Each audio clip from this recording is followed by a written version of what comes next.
Namaskar friends. A month has passed since India struck the terror factories operating deep inside Pakistan on 7th May. And while the fog of war still lingers, one thing is becoming clear. Operation Sindoor was a game changer. I am Tilak Devasher and you are watching the great game Reloaded. Yes, Pakistan has been scrambling to twist the narrative, obfuscating facts, pumping out propaganda and drowning its losses in spin. But the battle damage assessments are trickling in and the evidence speaks louder than any press release. Let's start with the ceasefire. That spoke volumes. On 10th May, the Pakistani Director General of Military Operations reached out to his Indian counterpart asking for a ceasefire. No spin can cover up the reality. This was a white flag, a surrender. And what forced that white flag? The sheer devastation of Operationsindoor. Originally a response to the Pahalgam massacre, Operationsindoor became something far more significant. It became India's new national security doctrine that sent an unambiguous message that terrorism will now be treated as an act of war. There is no hiding behind the nuclear shield. There is no distinction between a terrorist and his sponsors. And here's the striking part about Operationsindoor. India didn't cross the line of control. India did not violate the international border. These were precision strikes launched from within Indian territory.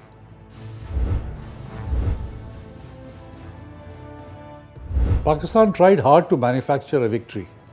It claimed Indian losses on 7th May and praised the prowess of its air force, powered, of course, by Chinese technology. But if Chinese technology was so effective, why was it nowhere to be seen on May 8th and 9th when India struck again deeper, harder and more decisively? India penetrated Pakistani airspace, bypassed sophisticated air defenses and hit strategic targets. Pakistan couldn't retaliate. It couldn't even respond. The so-called superiority of the PAF and Chinese weapon systems exposed for what they really were, propaganda. 11 air bases were hit and its doctrine shattered. What truly broke Pakistan's will was the scale and accuracy of Indian airstrikes. 11 air bases were hit across Pakistan. Strikes on Noor Khan Air Base in Rawalpindi, dangerously close to Pakistan's GHQ and Islamabad. Musharraf Base in Sargodha, housing F-16s and nuclear assets. Shahbaz Base in Jacobabad, another key strategic installation. The message: India knew exactly where to strike and how to do it. Pakistan's narrative machine, same playbook, no takers. In the aftermath, Pakistan launched a three-part information war, claiming the Kashmir issue had been internationalized, arguing that the world had re-hyphenated India and Pakistan, suggesting that the ceasefire was a result of US mediation, but none of it held up. Pakistan even elevated General Asim Munir to the rank of Field Marshal, a symbolic gesture meant to project strength. But let's be honest, this was the first time a Field Marshal's baton was handed out after a military defeat. Moreover, since this was primarily an air battle, if anyone had to be promoted, it should have been the air chief. What did Munir do in the battle? He presided over a defeat. External Affairs Minister S. Jaishankar made it clear, there is no international mediation. Our dealings with Pakistan remain strictly bilateral. That position has not changed and it won't. Meanwhile, global focus returned to Pakistan's long-standing terror links.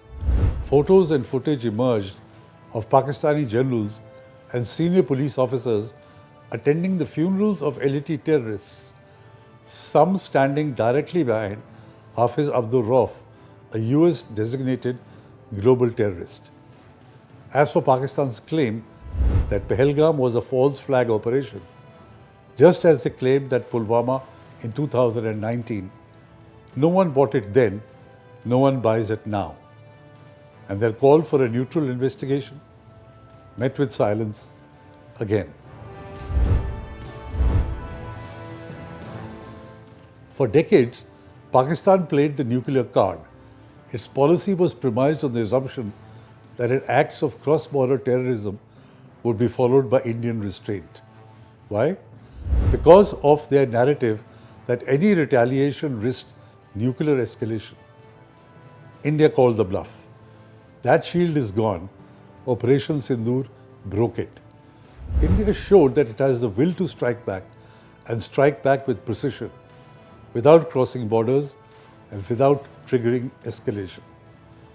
There is a new doctrine, clear, unambiguous and irreversible. If there is a terror strike on Indian soil, there will be a military response. And next time, India may not just strike terror camps. It may choose to target Pakistani intelligence or military facilities responsible for orchestrating attacks. That is the Modi doctrine. It is the new red line.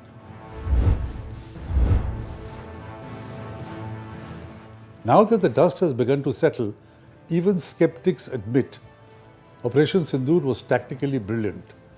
India demonstrated it could hit targets anywhere in Pakistan, strike terror infrastructure in Punjab, penetrate deep strike airfields, and back it all up with indisputable imagery. Pakistan couldn't lie its way out of this. It couldn't claim nothing was hit. The evidence was too clear. What happens now?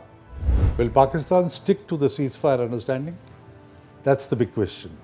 Because the cost of terrorism has gone up drastically. With a collapsing economy and international patience wearing thin, Islamabad will need to think twice before its next misadventure.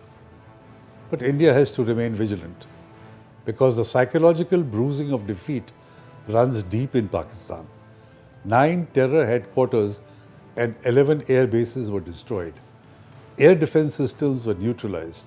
The narrative of victory sold to the people of Pakistan is wearing thin, given the evidence of the reality coming out every day. Pakistan may feel compelled to respond, not strategically, but symbolically, to save face. Let me end with an anecdote from a different war of 1971. On the day of Pakistan's surrender in East Pakistan, it wasn't Radio Pakistan that broke the news. It was All India Radio. And the stunned Pakistani public learnt of General Niazi's surrender in Dhaka from the Indian Prime Minister's address. Radio Pakistan softened the blow, and I quote, "Following an arrangement between the commanders of India and Pakistan, fighting has ceased in the Eastern Theatre and Indian troops have entered Dhaka," unquote. The formal admission came later that evening at 7:15 p.m., December 16, 1971, from Yahya Khan himself. He tried vainly to bolster the morale of the country by saying that the war with India would continue. Pakistan had lost only a battle, but the war would carry on. Yet, following Mrs. Indira Gandhi's unilateral offer of a ceasefire in the West, Pakistan's emergency committee met and spent more time debating the time zone of the ceasefire announcement, IST, GMT, PST, and FPST in terms of West Pakistan Standard Time or East Pakistan Standard Time, rather than the fact of defeat itself. Some habits of denial, it seems, die hard. Thank you for watching. Do like, comment and share your views. See you again soon with another topic and another anecdote. Till then, I am Tilak Devasher. Namaskar and Jai Hind.